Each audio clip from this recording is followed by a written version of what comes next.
Hi ಎಲ್ಲರಿಗೂ ನಮಸ್ತೆ. ಎಲ್ಲರೂ ಹೇಗಿದ್ದೀರಾ? ಹೋಪ್ ಎಲ್ಲರೂ ಚೆನ್ನಾಗಿದ್ದೀರಾ ಅನ್ಕೋತೀನಿ. ಯಾರೆಲ್ಲ ನನ್ನ ಯೂಟ್ಯೂಬ್ ಚಾನಲ್ ನೋಡ್ತಾ ಇದ್ದೀರಾ, ಬೇಗ ಬೇಗ ಸಬ್ಸ್ಕ್ರೈಬ್ ಮಾಡಿ, ಲೈಕ್ ಮಾಡಿ, ಶೇರ್ ಮಾಡಿ, ಕಮೆಂಟ್ ಮಾಡಿ. ಪ್ಲೀಸ್ ಗಾಯ್ ಸಬ್ಸ್ಕ್ರೈಬ್ ಮಾಡ್ಕೊಳ್ಳಿ. ನಿಮ್ಮ ಒಂದು ಸಪೋರ್ಟ್ ನನಗೆ ಬೇಕು.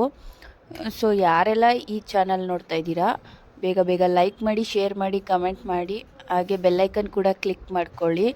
ಇವತ್ತೇನಪ್ಪ ವ್ಲಾಗ್ ಅಂತ ಅಂದರೆ, ಸೊ ಇವತ್ತು ಮಾರ್ನಿಂಗ್ ಶುಕ್ರವಾರ, ಎಲೆಕ್ಷನ್ ಟೈಮ್.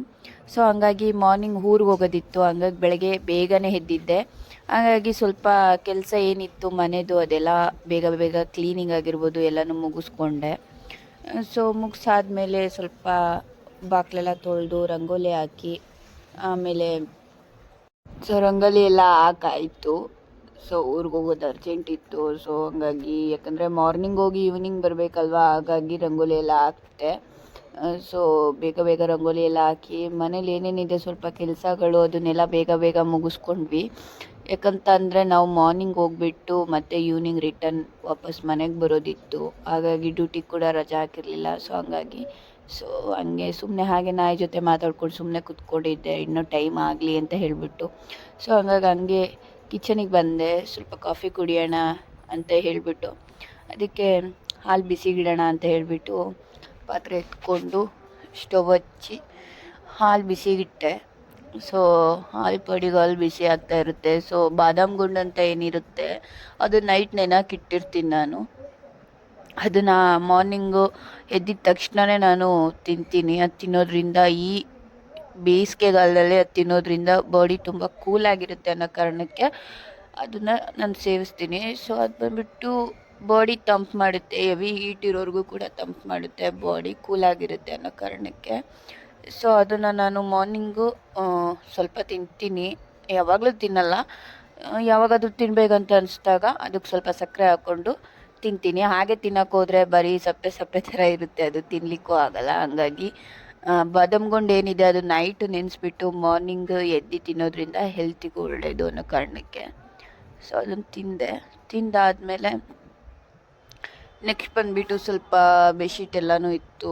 ನಾವು ಕೆಳಗಡೆನೇ ಮಲ್ಕೊಳ್ಳೋದು ಮಗು ಇರೋದ್ರಿಂದ, ಹಾಗಾಗಿ ಅದನ್ನೆಲ್ಲ ಬೆಡ್ಶೀಟ್ ಎಲ್ಲ ಮರ್ಚಿ ಎಲ್ಲ ಎತ್ತಿಟ್ಟು, ಆಮೇಲೆ ಅವನ್ನೆಲ್ಲ ಆಟ ಸಾಮಾನು ಎಲ್ಲನೂ ಮಂಚದ ಮೇಲೆ ಅಂಡಿರ್ತಾನೆ ಯಾವಾಗ್ಲೂ. ಬಟ್ಟೆ ಎಲ್ಲೇ ಇರಲಿ ಎಲ್ಲನೂ ತೆಗ್ದು ಕೆಳಗೆ ಬಿಸಾಕ್ತಾ ಇರ್ತಾನೆ ನನ್ನ ಮಗ. ಸೊ ಹಂಗಾಗಿ ನಾನು ಅದನ್ನೆಲ್ಲನೂ ಅಲ್ಲೇ ಫೋಲ್ಡ್ ಮಾಡಿ ಎಲ್ಲ ಎತ್ತಿಡ್ತಾಯಿದ್ದೆ.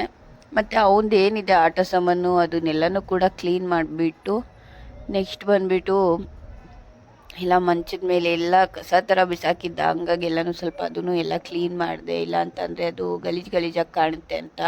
ಊರಿಂದ ಬಂದಿದ್ದ ತಕ್ಷಣ ಮನೆ ಗಲೀಜಾಗಿದ್ದರೆ ನೋಡೋಕ್ಕೂ ಚೆನ್ನಾಗಿರಲ್ಲ ಅಂತ ಅಂದ್ಬಿಟ್ಟು ಎಲ್ಲ ಕ್ಲೀನ್ ಮಾಡಿದೆ. ಕ್ಲೀನ್ ಮಾಡಾದಮೇಲೆ ಸ್ವಲ್ಪ ಬಟ್ಟೆಗಳು ಫೋಲ್ಡ್ ಮಾಡೋದಿತ್ತು, ಹಂಗಾಗಿ ಅದನ್ನು ಕೂಡ ಫೋಲ್ಡ್ ಮಾಡಿದೆ. ಎಲ್ಲ ಫೋಲ್ಡ್ ಮಾಡಿ ಎಲ್ಲ ಎತ್ತಿಟ್ಬಿಟ್ಟು, ಅದು ಒಂದು ಕೆಲಸ. ಬೇಗ ಬೇಗ ಮನೆಯೆಲ್ಲ ಕ್ಲೀನ್ ಆಗಲಿ ಅನ್ನೋ ಕಾರಣಕ್ಕೆ ಬೇಗ ಬೇಗ ಎಲ್ಲ ಕೆಲಸಗಳು ಮುಗಿಸ್ಕೊಂಡೆ ಮಾರ್ನಿಂಗ್ ಎದ್ದಾಗ್ಲಿಂದನೂ ಕೂಡ. ಸೊ ನೆಕ್ಸ್ಟ್ ಬಂದುಬಿಟ್ಟು ಅವನು ಎದ್ಬಿಟ್ಟು ಅಲ್ಲೇ ಕೂತ್ಕೊಂಡು ಆಟಾಡ್ತಾ ಇದ್ದ. ಸರಿ ಬಿಡು ಆಟಾಡಲಿ ಅವ್ನ ಪಡಿಗೆ ಅವನು ಅಂದ್ಬಿಟ್ಟು ನನ್ನ ಪಡಿಗೆ ನನ್ನ ಕೆಲಸ ಏನಿದೆಯೋ ನಾನು ಅದನ್ನು ಮಾಡ್ಕೊತಾ ಇದ್ದೆ. ಇಲ್ಲ ಅಂತ ಅಂದರೆ ಸುಮ್ಮನೆ ತೀಟ ಮಾಡ್ತಾ ಇರ್ತಾನೆ, ಅದು ಇದು ಎಳೆಯೋದು ಇಲ್ಲ ಮತ್ತೊಂದು ಏನೋ ಒಂದು ಮಾಡ್ತಾ ಇರ್ತಾನೆ. ಸುಮ್ಮನೆ ಅಂತೂ ಕೂತ್ಕೊಳ್ಳಲ್ಲ ಅವನು, ಸಿಕ್ಕಾಪಟ್ಟೆ ತೀಟೆ.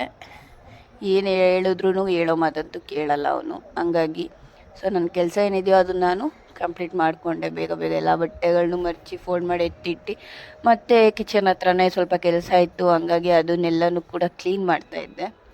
ಎಲ್ಲ ಒರೆಸಿ ಕ್ಲೀನ್ ಮಾಡಿ ಅದೆಲ್ಲ ಮಾಡ್ಕೊತಾ ಇದ್ದೆ. ಯಾಕಂದರೆ ಕ್ಲೀನಾಗಿದ್ದಷ್ಟು ನಮಗೂ ಒಳ್ಳೆಯದೇ ಅಲ್ವಾ. ಸೊ ಗಲೀಜಾಗಿದ್ದರೆ ಮನೆ ನೋಡೋಕ್ಕೂ ಚೆನ್ನಾಗಿರಲ್ಲ ಅನ್ನೋ ಕಾರಣಕ್ಕೆ ನಾವಿರೋ ಜಾಗ ಎಷ್ಟು ಕ್ಲೀನಾಗಿರುತ್ತೆ ಅನ್ನೋದು ಕೂಡ ಅಷ್ಟೇ ಇಂಪಾರ್ಟೆಂಟ್ ಆಗಿರುತ್ತೆ ಅಲ್ವಾ. ಹಂಗಾಗಿ ಮನೆ ಕ್ಲೀನ್ ಮಾಡ್ತಾ ಇರ್ತೀನಿ ಡೈಲಿ ಕೂಡ. ಸೊ ಬ್ರೇಕ್ಫಾಸ್ಟ್ ಬಂದುಬಿಟ್ಟು ಟೊಮೊಟೊ ಬಾತ್ ಮಾಡಿಕೊಂಡು ನಾಷ್ಟ ಮಾಡ್ಕೊಂಡು ತಿನ್ಬಿಟ್ಟೆ ಹೋಗೋಣ. ಯಾಕಂದರೆ ಎಲೆಕ್ಷನ್ ಅಂತ ಅಂದಮೇಲೆ ಹೋಗೋ ಅಷ್ಟಲ್ಲಿಗೆ ಟೈಮ್ ಆಗುತ್ತೆ, ಯಾಕಂದರೆ ಬಸ್ ಕೂಡ ಇರಲ್ಲ. ಸೊ ಹಂಗಾಗಿ ಅದಕ್ಕೆ ಸ್ವಲ್ಪ ಟೊಮೊಟೊ ಬಾತ್ ಮಾಡಿಕೊಂಡಿದ್ದೆ. ಮಾಡಿಕೊಂಡು ಬ್ರೇಕ್ಫಾಸ್ಟ್ ಮುಗಿಸ್ಬಿಟ್ಟು ಇನ್ನೇನು ರೆಡಿಯೆಲ್ಲ ಆಗಿತ್ತು ಆಲ್ಮೋಸ್ಟು. ಸರಿ ಅಂದ್ಬಿಟ್ಟು ಆಲ್ಮೋಸ್ಟ್ ಇವಾಗ ರೆಡಿಯಾಗಿ ಊರಿಗೆ ಹೊರಡೋಣ ಅಂತ ಹೇಳ್ಬಿಟ್ಟು ಹೊರಡ್ತಾ ಇದ್ವಿ. ಸೊ ನಾನು, ನನ್ನ ಮಗ, ನನ್ನ ಹಸ್ಬೆಂಡು 3 ಜನ ಕೂಡ ಹಂಗೆ ಆಟೋದಲ್ಲಿ ಹೋಗ್ತಾ ಇದ್ವಿ. ಆಟೋದಲ್ಲಿ ಹೋಗ್ತಾ ಸ್ವಲ್ಪ ತೀಟೆ ಮಾಡ್ತಾನೆ ಇದ್ದ ನನ್ನ ಮಗ. ಸೊ ಅಲ್ಲಿಂದ ಹೋಗಿ ಬಸ್ ಸ್ಟಾಪಲ್ಲಿ ತುಂಬ ಹೊತ್ತು ನಿಂತ್ಕೊಂಡು ಎಲೆಕ್ಷನ್ ಇರೋ ಕಾರಣ ತುಂಬ ಹೊತ್ತು ನಿಂತ್ಕೊಂಡ್ವಿ, ಬಸ್ಸು ಒಂದು ಕೂಡ ಸಿಕ್ಕಲಿಲ್ಲ, ತುಂಬ ಹೊತ್ತು ಟೈಮ್ ವೇಸ್ಟ್ ಆಯಿತು. ಆಮೇಲೆ ಸರಿ ಬಿಡು ಅಂತ ಅಂದ್ಬಿಟ್ಟು ಯಾವುದೋ ಒಂದು ಟೂಫಾನ್ ಅಂತ ಹೇಳ್ಬಿಟ್ಟು ಟಿ ಟಿ ಗಾಡಿ ಅಂತ ಬರುತ್ತೆ, ಸೊ ಅದರಲ್ಲೇ ನಾವು ಹತ್ಕೊಂಡು ಹೆಂಗೋ ಊರಿಗೆ ಹೋದ್ಮೇಲೆ ನಾವು ಅಲ್ಲಿ ಹ್ಯಾಂಡ್ ಪೋಸ್ಟ್ ಅಂತ ಇದೆ, ಅಲ್ಲಿ ಇಳ್ಕೊಂಡು ಮತ್ತೆ ನಾವು ಅಲ್ಲಿಂದ ಮತ್ತೆ ಇನ್ನೊಂದು ಬಸ್ ಹತ್ಬಿಟ್ಟು ಹೋಗಬೇಕಾಗಿತ್ತು. ಸೊ ಅಲ್ಲೂ ಕೂಡ ಬಸ್ ಇರಲಿಲ್ಲ, ಅಲ್ಲೂ ಕೂಡ ಒಂದು ಟಿ ಟಿ ವ್ಯಾನ್ ಬಂತು. ಅದಾದಮೇಲೆ ಮನೆ ಹತ್ರ ಹೋದ್ವಿ, ಮನೆಗೆ ಹೋಗಿದ್ಮೇಲೆ ಇದು ಬಂದು ನಮ್ಮ ಅತ್ತೆ ಮನೆ ಈ ಥರ ಇದೆ. ಸೊ ಮನೆಗೆ ಹೋಗ್ಬಿಟ್ಟು ನನ್ನ ಮಗ ಸ್ವಲ್ಪ ಅಲ್ಲೂ ತೀಟೆ ಮಾಡ್ತಾನೆ ಇದ್ದ, ಅದು ಇದು. ಮಧ್ಯಾಹ್ನದ ಊಟಕ್ಕೆ ಬಂದುಬಿಟ್ಟು ಚಿಕನ್ ಸಾಂಬಾರು ಮತ್ತು ರೈಸ್ ಕೊಟ್ಟರು ಅಮ್ಮ, ತಿಂದ್ಬಿಟ್ಟು ಅಲ್ಲಿಂದ ಮತ್ತೆ ರಿಟರ್ನ್ ನಾವು ಬಸ್ ಸ್ಟಾಪ್ಗೆ ಹೋಗಿ ತುಂಬ ಹೊತ್ತು ಕಾವಲು ಕಾಯ್ದ್ವಿ, ಬಟ್ ಯಾವ ಬಸ್ಸು ಕೂಡ ಸಿಕ್ಕಲಿಲ್ಲ. ಆಮೇಲೆ ಯಾವುದೋ ಒಂದು ಬಂತು, ಆಮೇಲೆ ಅದೇ ಬಸ್ಲೇ ಹತ್ಕೊಂಡು ನಾನು ನನ್ನ ಮಗ ನನ್ನ ಹಸ್ಬೆಂಡು ಮತ್ತೆ ರಿಟರ್ನ್ ಮೈಸೂರಿಗೆ ಮನೆಗೆ ವಾಪಸ್ ಬರಬೇಕಾಯ್ತು. ಸೊ ಮನೆಗೆ ಬಂದಿದ್ದ ತಕ್ಷಣ ಫುಲ್ ಟಯರ್ಡ್ ಆಗಿತ್ತು. ನಾನು ನನ್ನ ಮಗ ಹಾಗೆ ಕುತ್ಕೊಂಡಿದ್ವಿ, ಹಾಗೆ ಬಿಸಿ ಬಿಸಿ ಕಾಫಿ ಕುಡಿದೆ. ಸೊ ಇದಾಗಿತ್ತು ನನ್ನ ಇವತ್ತಿನ ವ್ಲಾಗು. ಸೊ ಗಾಯ್ಸ್, ಯಾರೆಲ್ಲ ನನ್ನ ಯೂಟ್ಯೂಬ್ ಚಾನಲ್ ನೋಡ್ತಾ ಇದ್ದೀರಾ, ಬೇಗ ಸಬ್ಸ್ಕ್ರೈಬ್ ಮಾಡ್ಕೊಳ್ಳಿ, ಲೈಕ್ ಮಾಡಿ, ಶೇರ್ ಮಾಡಿ, ಕಮೆಂಟ್ ಮಾಡಿ. So thank you so much watching.